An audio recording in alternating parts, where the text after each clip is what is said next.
But I don't even think he would have given it to him, because the way he was saying it just felt like he was like, nah, I'm not in a full agreement with that decision.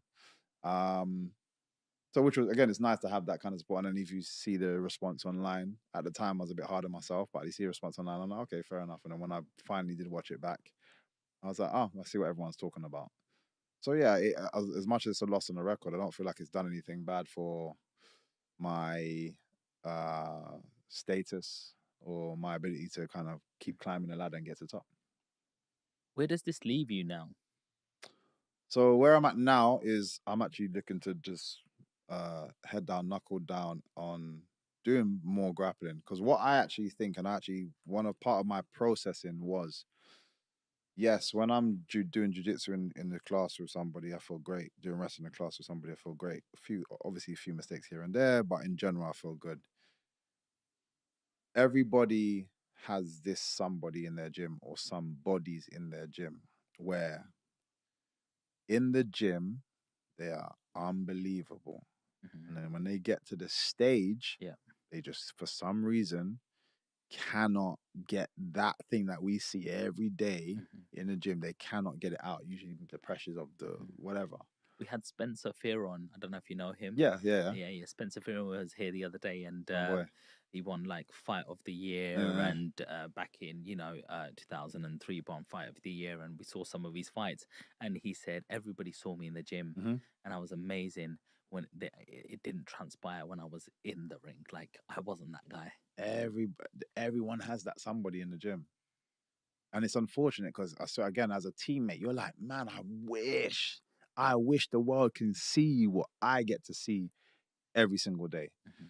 Um, yeah, so I, after thinking about it like that, I was like, that's what I feel my grappling is to me.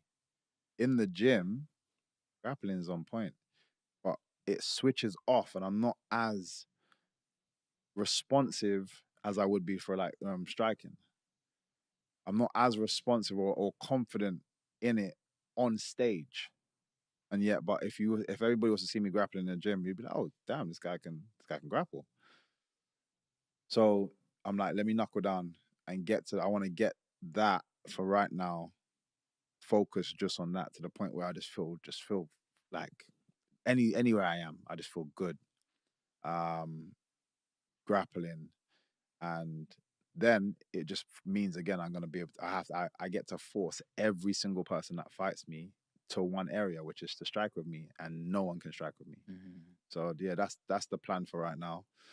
And then Do you have to be strategic to who you fight then? nah, this is what I want to try and get to. I feel if I get once not if once I get this thing fixed, and it's not going to take me long because it's in there. I just need to just unlock Unlock it. something. Once I focus on this, unlock this one something, I can fight whoever the hell I want. And that's the great thing about being at this stage. And like I said, how confident I am in my striking. If I get that same confidence anywhere else, every time you get me to what you deem a bad position, you'll still be like, oh, you're still defending, like, oh, whoa, whoa, whoa. And then you're going to pull back to stand back up to get space because the grappling is still aggressive. Yeah. And then you put yourself back in the deep end again. Yeah. And that's what I want. So then if I'm in that place, who can beat me? What are you going to do? Take me down? Like, we're still aggressive. You can't stand up with me. Like, it leaves you nowhere. It leaves you, again, surviving, but surviving with nothing. You can't hold me. You can't survive in literally running or just covering or just waiting for the time. And that's what I want to get to. So once I get to that place, um, I'm just gonna go on a killing spree. Just literally one after the other, back to back, any big name, and just take them out. Do you have any dream fights out there? Nah, no dream fights, man. Um, because everyone's just the same to me. It's just food. They're all food.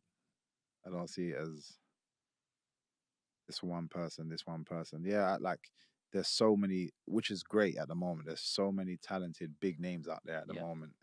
It's great that my sport is providing that. Makes for a more exciting sport to watch.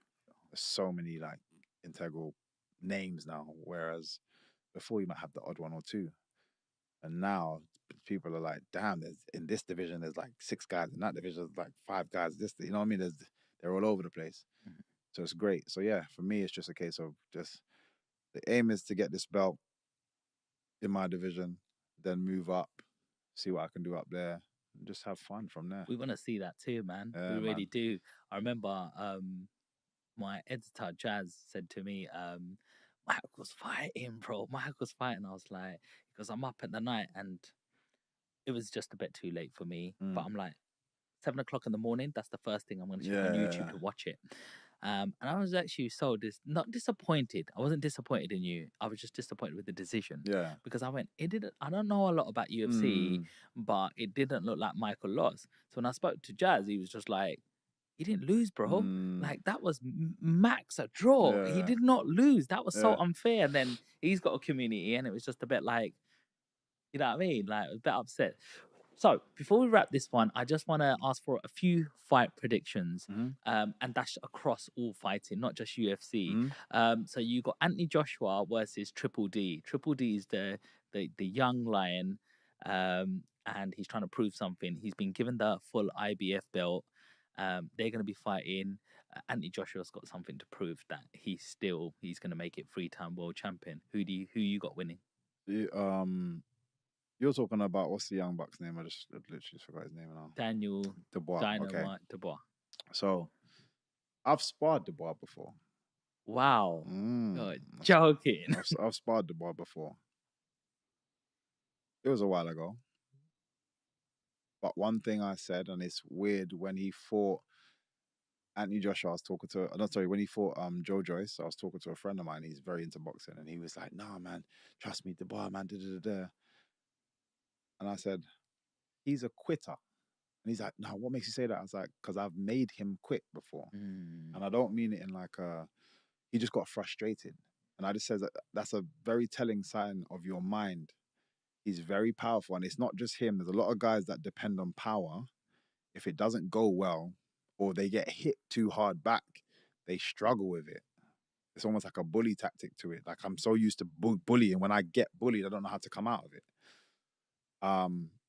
I think Dubois, is super powerful, and and to be fair, his last fight, he showed me otherwise. Yeah. So I think something is changing, which is good. And Anthony Joshua's last couple of fights, his attitude seems to be coming back, which is good. So weirdly enough, this is the perfect collision, perfect time for both of them. Because all the flaws that I was seeing in both of them seem to be kind of coming too. But when Anthony Joshua's on and he has the right attitude,